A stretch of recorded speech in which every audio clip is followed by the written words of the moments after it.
Alors, je parle des vertus au travail. Aujourd'hui, je ne vais que parler de diligence. Diligence. Cette diligence, en tant que vertu, gloire à Dieu, cette diligence, en tant que vertu dans le travail, doit nous permettre de comprendre certaines choses. La diligence, une vertu dans le travail. Le travail, c'est le travail, hein? Beaucoup de nous, si nous disons que le mois d'octobre là, nous voulons faire de ce mois d'octobre un moment très important, un moment qui nous permette de jouir de la faveur de l'Éternel pour que, ensemble, on puisse réussir. Il y a une première chose. Cette première chose-là, c'est la diligence. Partout où tu vas, le travail dans lequel tu es engagé, que ce soit toi-même dans les conditions professionnelles, que toi-même tu aies créé ton entreprise, que ce soit quelqu'un qui t'a engagé, quel que soit là où tu te trouves, ceci-là ramasse tout le monde.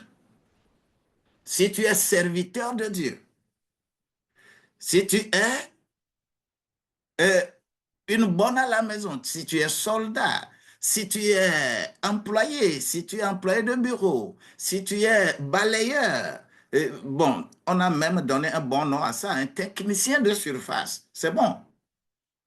Si tu es menuisier, maçon, ainsi de suite, une chose qui fidélise ta compétence, c'est la diligence. La diligence.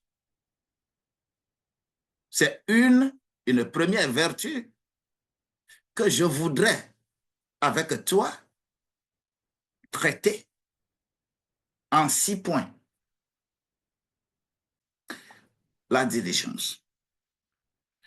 Je traite cela en 6 points.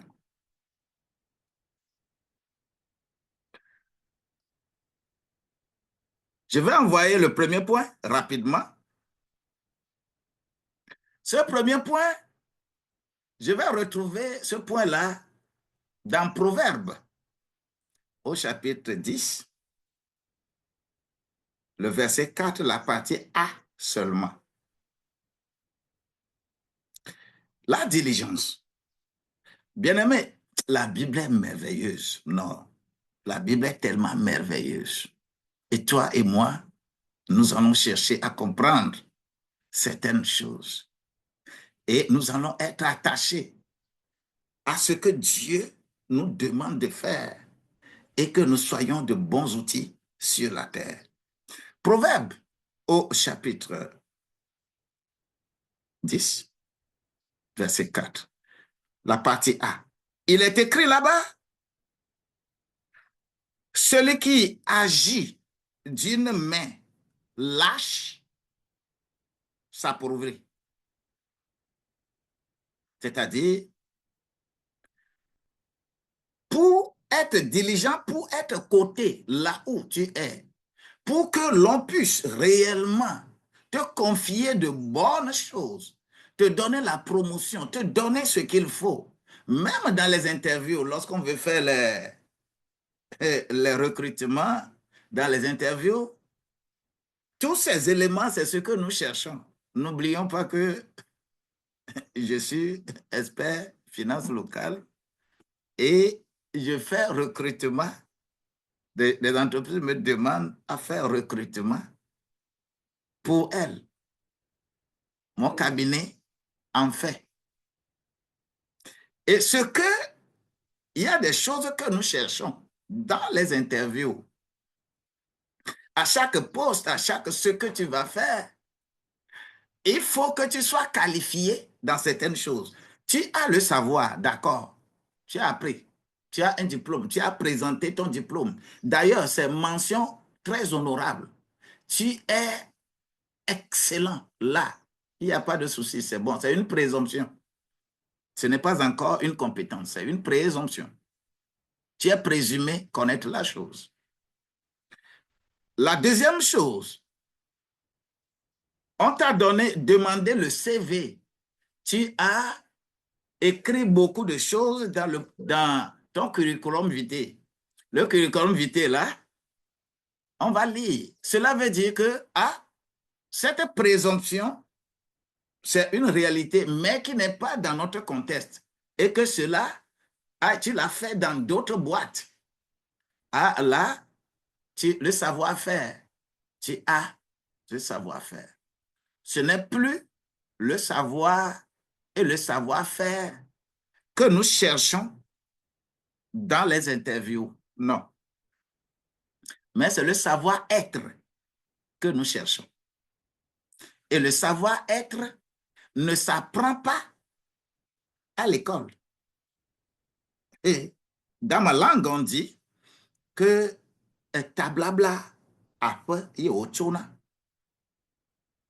Na me xɔ kpakpla le aƒe me oa, me gbadie la ve kpla o. Si tu n'as pas reçu éducation dans ta maison là, tu n'as pas reçu l'éducation d'être diligent, de savoir de quoi il s'agit, comment ceci est, comment ceci est. Si tu n'as pas eu cette éducation à la maison là, quand dehors va t'éduquer là, cela veut dire que on va te déformer. Raison pour laquelle on cherche quelle éducation tu as eue en matière de ta personne, le savoir-être. Ce qui veut dire que c'est ta décision morale qui te fait agir. Celui qui agit avec une main nonchalante, une main, je vais faire, je ne vais pas faire, je ne vais faire, je ne vais pas faire. On n'a pas besoin de toi dans une entreprise et on n'a pas besoin de toi dans l'œuvre de Dieu. Dans l'œuvre de Dieu, dans une entreprise, dans une organisation, dans une famille, dans tout ce que nous allons faire. On n'a pas besoin, ce n'est pas ta beauté qui intéresse un employeur ou qui intéresse un client. Non, ce n'est pas ta beauté, mais ta beauté intérieure. Cette beauté intérieure, on le sent à travers la manière dont tu agis. Une main lâche, une main nonchalante. On n'a pas besoin de toi. Je vais aller à une deuxième vertu.